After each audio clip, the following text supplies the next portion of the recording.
which is a bunch of stunt monkeys. We're just constantly just playing all the time, fighting. Okay, go over that. Oh, let's try this. Oh, that's actually kind of cool. Okay, let's see how it looks over here. And then I said, okay, now let's add story point. Okay, I like that. Okay, now we add actor moments. Okay, good. This would be a hero moment. Okay, great. So we never stop.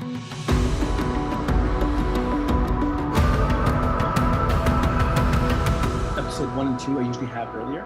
So I have a lot more time to digest what's going on. And the rest of them, no, I don't get them right away. And sometimes it could be like a week at a time. Brad Kane will tell me, or Josh Stoddard, they'll be like, hey, listen, we don't have the script to give you yet, but I have this.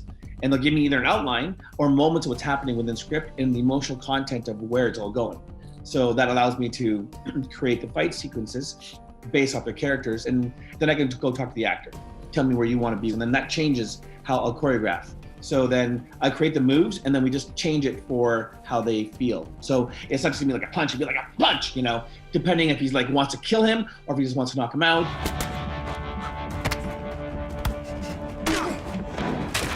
Jonathan Tropper, he likes to really elaborate on the fight scenes because he's a martial artist himself. And he tells me, hey, Brett, you don't have to follow this fight choreo that I've written out there. Just keep certain points, like whether it's an emotional driven moment or if there's a Bruce Lee homage moment. So what I see is what's happening with the character at the moment in time and where they're sitting at emotionally at that moment, because that will change how they move. And this is how I am able to differentiate the guys' fighting styles, because not only are they characterized by their style, but where they're at. So then you'll see the difference in movement for everybody because of their character-driven moments. I don't think I saw the set until the day of. I knew the dimensions, but I didn't know it was all going to be there. Once I've choreographed the fight, I go back to my facility. I create the room itself, the dimensions, what's in the area generally, and we do the fight in there. If we really want something, and let's say we're on the day, I see the location, I see the props. Oh man, I could really use this. I can change that and use this. If props has something on standby or something that's already made, it's in their warehouse and they have something, or if they don't, then it takes time to build. Okay, well, we're shooting it now, so we'll just compensate for it. What about this over here? Okay, well, we use that, and then we just keep going. JT will have certain blood moments, or sometimes they'll shoot certain scenes after that with certain dress blood, and so I have to incorporate that into the actual fight because it was, you know, it's obviously timeline-wise it doesn't work, so I have to put it in. JT usually tells me like, okay, I want to see a lot of blood, or I don't want to see too much blood. If I get hit here once, and then later on he gets hit here once, it kind of stays the same wound. So it prevents us to having to stop, apply blood, okay, go. The good thing about the actors on the show, everybody really trained hard. I couldn't get them out of my training center. It was like, we train every day, we start like 7, and they're there, and they're training. I'm like, okay, get out, I gotta do other work now. And they just don't wanna leave. They wanna sit there and train. Olivia's very proficient, and she's a perfectionist. The swords, there's soft ones, and they're bamboo ones, and then they're metal. And they're retractable. It's really mainly for slower scenes, like when she stabs somebody, she goes up. The knives, Young Jun had real versions, rubber versions we can swing around, and he did have retractable versions. And there are moments there where we had just the hilt. So if we wanted to get really close to somebody, like stabbing here or slitting the throat really fast, then you're just using the hilt, and then VisFX would take over the blade before and after.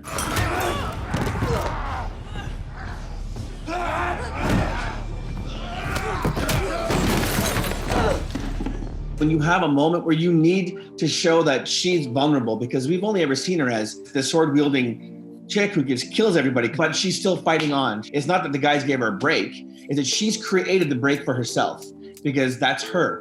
That moment when she hits the ground, you see the exasperation, and then they come in and she gathers herself and she moves. And she starts using the environment. She uses the chair, she uses the pole to get around to kick. And so that was kind of the idea. I know in season 1, Andrew's fighting 5 guys with masks, and it's fast and furious. And at the very end, then he's like, You see his character moments at the end, where this one, we wanted to breathe a bit so that the audience was actually like, well, in with her. They're with her in the fight moment, and she's like gasping for air. So hopefully, you know, when she's on the ground, she has a moment that the audience is gasping for air at the same time. I liked all the fights really, but the one that kind of stands out for me is the Joe coming down the stairs, and also the Joe and the Dustin fight. Those were very emotionally charged for me because I knew where Joe was feeling, and with Mai Ling being the like almost kind of like overstepping him and kind of like not betraying him, but always doing these things that just kind of like, we're a team here. Why are you doing this kind of thing? So that was charge, and you watch their fight. Everything was, I'm trying to break your arm, I'm trying to break your head off kind of thing. So those 2 fights really stood up for me. You need to have things happening in the fight which drives the actor to do what they're doing, or it just looks like a fight. Fights are cool, but if you're just watching just a fight, it's a fight's fight. And if the whole series is full of fights and you're just watching, okay, now they're gonna fight. Or as opposed to, now Koji is desperation here, so now the fight has a whole new arc to it. And that's what I think would draw people into the fight. If you put in the fight the reason why he does certain moves and why and how he does it, I think that people feel like, I'm actually feeling that moment, which is the idea I'm trying to get.